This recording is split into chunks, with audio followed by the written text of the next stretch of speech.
Hello everyone, thank you for joining me for this edition of Learning with Human Kinetics. My name is Aaron and today I'm going to discuss what it means to be ready for competition. If you've been keeping up with my most recent episodes, you might have seen previous discussions on periodization, sports injuries, training for power. Those are all going to be relevant to what I'm talking about today. If you haven't seen those episodes, I encourage you to take a look. You can find them all on our YouTube channel under the Learning with Human Kinetics playlist. A little bit about my background going into this. I am a certified trainer through the NSCA, so my knowledge and experience comes through studying the human body, anatomy and physiology, biomechanics, and through a decade of hands-on experience training athletes from 8 years old all the way through college.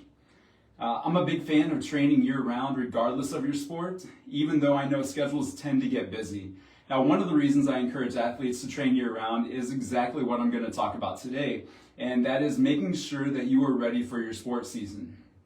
Of course, that means managing loads and stress levels, making sure that athletes don't get burned out, and most importantly, making sure they're strong, powerful, and healthy and ready for the next sports season. Now, if you're not prepared, that is when athletes tend to get injured. The injuries I'm referring to can be minimized are soft tissue injuries. Now, in my Learning with Human Kinetics about sports injuries, I discuss both overuse and traumatic injuries. Some injuries can be avoided, and others, I guess you could say, are kind of unlucky and might happen regardless of how much preparation you have. Now, those are usually contact injuries or concussions. My interest in this particular discussion is avoiding injuries by making sure you're prepared for your season. We've all had coaches or have heard about coaches who get their teams in for the first week of practice, or maybe it's an off-season camp, and somewhere at the top of their list of goals for the practice is, you probably filled in the blank, and get them in shape. And we know what that usually means. It turns into a cram session to get in as much volume as possible in a short amount of time, thinking that's going to get them prepared for their season. Non-stop sprints, conditioning, and if they're ambitious, they might even have them do some type of strength training with high volume because they need to make up for lost time. Now, 2 weeks into practice and approaching the season opener, suddenly everyone is sore. And some of the athletes might even start to get injured. There are certainly a number of factors at play, and every situation is different, but most often the drastic increase in training load that the athletes are experiencing in these cases leads to injury. Now, we see a lot of this in track and field when athletes suddenly get shin splints, which is an overuse bone injury. Now, this happens with hamstring injuries too, and maybe in a sport like baseball, if the athlete hasn't been properly prepared, he or she will start to have shoulder discomfort. I saw that firsthand with a tennis athlete that I trained who did the right thing and taken some time off after a long season and run into the state tournament. But she possibly took too much time off and didn't ease into practice and competition when she was prepping for a high-level summer tournament that she wanted to play in. Now, in the end, she crammed to get ready for the tournament and ended up with bursitis in her shoulder. Now, not only did she withdraw from the tournament, it affected her high school senior season as well, though to her credit, she was still able to get healthy enough to make it back to the state tournament. I credit the years of training that she had done and her overall talent level and being able to get back to that state tournament. It should be the goal of any coach or trainer to maximize the availability of the athlete and make sure that they're ready for their season. If the athlete isn't prepared for the season or for a tournament or other competition, the results probably aren't going to be great, but it needs to be done with caution and the right approach. If the training is ramped up too quickly, the risk of injury is also going to increase. Now, this means that while the coach had great intentions of making sure the athlete was ready for the season, the dramatic increase in training load actually has the opposite effect, leading to injury. So rather than the athlete being ready to go, they end up being injured and can't compete at all. This isn't a new concept. Some of the earliest research in basketball, rugby, and baseball, specifically with pitchers, was performed at the team level, and it identified that more players on the team were injured during periods of when the team experienced higher workloads. Now, since 2010, workload and injury rates have been looked at more closely, and it's been quantified into what is called the acute chronic workload ratio. Some of you might have heard of that. Now, the acute chronic workload ratio compares the amount of training performed recently, usually about a week, although the timing can be relative to the situation, and comparing it to training performed over a longer period of time. Now, for example, if the short-term workload period is 1 week, the longer period is compared to might be more like a month. The focus using acute chronic workload ratio shows that injury risk increases as the rate of progression is increased in a short amount of time. Take into account my previous example with a tennis athlete who increased her workload on the court pretty rapidly and ended up with bursitis. Had she made the increase more gradually, her tissue would have adapted to the training stress and her risk of injury would have been quite a bit lower. Now, we know that training is about adaptation. Our bodies in our current state are at homeostasis. So to get a training adaptation, whether that means to get stronger or faster or whatever your goal is, we need to disrupt homeostasis. Now, when we train or practice our sport, homeostasis is disrupted, and by adding stress to our body, our performance is ultimately enhanced when our body adapts to that stress. This pattern is known as general adaptation syndrome. This provides the framework for the interaction between the imposed training stress, the acute fatigue response, adaptation, and ultimately a new level of homeostasis or performance. Now, the challenge is in balancing the training stress with appropriate recovery in order to allow for continued adaptation. When everything is balanced, performance capacity is enhanced.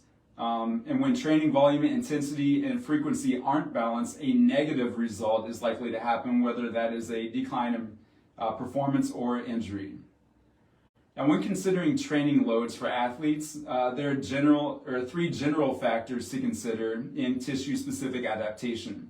The first is factors that load the tissue. For example, consider the stress placed on the shoulder of a baseball or volleyball player, the impact placed on the knees of a volleyball player or basketball player, and the running load placed on the hamstrings of a sprinter. The second is factors that modify the distribution and magnitude of the load during the activity. For example, poor scapular kinematics can alter the distribution of load on the athlete's shoulder during each throw. The third factor that affects overall tissue capacity. An example here is an eccentric hamstring strength or an athlete's dietary intake. One study performed with handball players demonstrated how internal risk factors can modify the effect of a workload spike. This was a 31-week study that found the risk was about 2 times higher when weekly throwing load was increased by 60% compared to the workload of the previous 4 weeks. When the training load increased 20 to 60% compared to the previous 4 weeks, when the training load increased 20 to 60% compared to the previous 4 weeks, the injury rate was about 4 to 5 times higher for the athletes that had weak shoulder external rotation strength. So the primary point here is that whether you are a strength or sports performance coach or a skill coach, always consider what factors influence the load that you are putting on the athletes and make modifications. Now, another study published in 2019 in the Journal of Orthopedic Sports Physical Therapy described the process in preparing athletes for performance in 3 concepts: the floor, the ceiling, and time. According to the authors of the study, the floor represents the athlete's current capacity, and the ceiling represents the capacity needed to perform the specific activities of the sport. So time is a concept or factor that many coaches or athletes don't always want to account for. How much time is required for the athlete to progress from the floor to the ceiling? Especially in deconditioned athletes, the mistake is progressing the athletes too quickly because of the limited amount of time leading up to the targeted competition date. Now, another study published in the Journal of Athletic Training studied NCAA injury data for 15 sports over 16 years. This study began during the 1988-89 collegiate sports year and went through 2003-2004 seasons, and included game and practice injuries that required medical attention and resulted in at least 1 day lost from their respective sports. An athlete exposure in this case was defined as one athlete participating in one practice or game. Now, the results showed that injury rates were statistically and significantly higher in games compared to practice, but the alarming statistic was that preseason practice injury rates were significantly higher than both in-season and postseason practice rates. For reference, more than 50% of all injuries were lower extremity injuries like ankle sprains or ACL injuries. Excluding in-season games, preseason practice injuries were higher collectively, regardless if the sport was Division I, Division II, or Division III compared to preseason games, in-season practices, and postseason practices at 6.63 injuries per 1,000 athlete exposures. This is compared to 2.33 injuries per 1,000 athlete exposures for in-season practices and only 1.35 injuries per 1,000 athlete exposures for postseason practices. The theory behind the reasoning for the difference is that adaptation had occurred by the time the season began and accounted for a lower number of injuries. Now, while a rapid increase in exposure and training load could be a reason for injury rates during the preseason, lack of recovery time could also play a role. Year-round sport participation is higher than ever, whether that is from single sport athletes playing as much as 9 to 12 months per year, or multi-sport athletes jumping quickly from one sport right into the next. What this usually means is very little downtime and no time for recovery. Now, this would happen more so at the junior high school level compared to college, but a case could be made that high school age athletes get even less recovery time than collegiate athletes. If a sport coach isn't familiar with the athlete's schedule and activity level, they might not take into account the level of stress physiologically or mentally that the athlete is experiencing. Now, if that coach has the same mentality of rushing to get an entire team ready for the season, they're risking the athlete might suffer an overuse injury. This takes us back to the acute chronic workload ratio, but now rather than being concerned about increasing activity too quickly, recovery is perhaps even more important, but not because of the rapid increase in workload, but rather to avoid chronic overuse injuries. The bottom line is know your athletes, their overall workloads, and program your training and practices accordingly. So how do we work around that? Ask questions. Know what other sports they're playing, or if they're playing the same sport, are they playing year-round? Are they coming to you after a break, break in between sports seasons? Or are they coming in already tired and ready for a deload before their next sports season? If you know these things ahead of time and they typically stay on the same schedule year-round, you can essentially periodize their sports year. This is where individualization might need to happen. Now, whether you are a skill or sport coach or a strength and conditioning coach, it's important to give the athletes exactly what they need to be successful. If you're a sport coach, this might mean breaking away from old habits and understanding your team as a whole.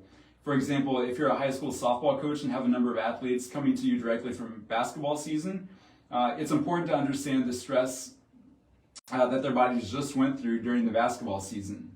They might need a deload or recovery week to adjust to the stress of the season that they just competed in as far as conditioning, but they'll need to get into softball mode in terms of preparing their arms and shoulders for the rigors of the spring softball season.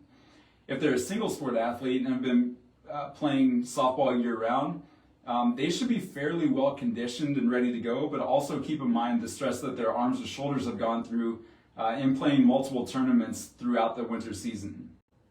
Conversely, if you are a strength and conditioning coach training athletes in this situation, you should be able to periodize their training to prep them for big events or tournaments during their club or travel season while working the entire cycle to prepare them for their high school seasons. It's perhaps even more crucial for the strength coach in this case to make sure that the athletes aren't overstressed, that the athletes are recovering properly, and they are healthy and ready to go. The key here is monitoring their stress level of the athlete, making sure that they are building or maintaining strength, recovering appropriately, and peaking at the right time.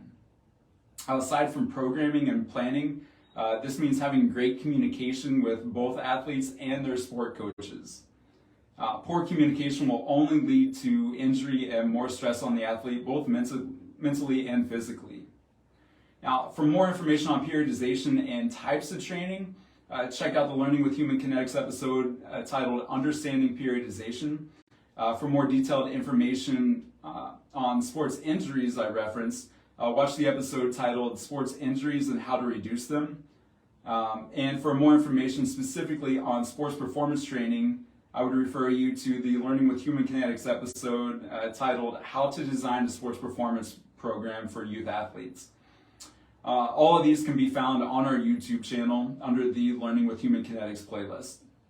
You can also find additional information on the acute-chronic workload ratio in NSCA's Essentials of Sports Science, available in hardcover and ebook formats. And for research studies on this and other topics, check out our Human Kinetics journals online at journals.humankinetics.com. Now, this was a little more brief than some of my other Learning with Human Kinetics episodes, but I hope you got a lot to take from it. So thanks again for joining me for this episode. And remember, whether you are a sport coach or strength coach, always do what's in the best interest of the athlete and getting them prepared for their sports season.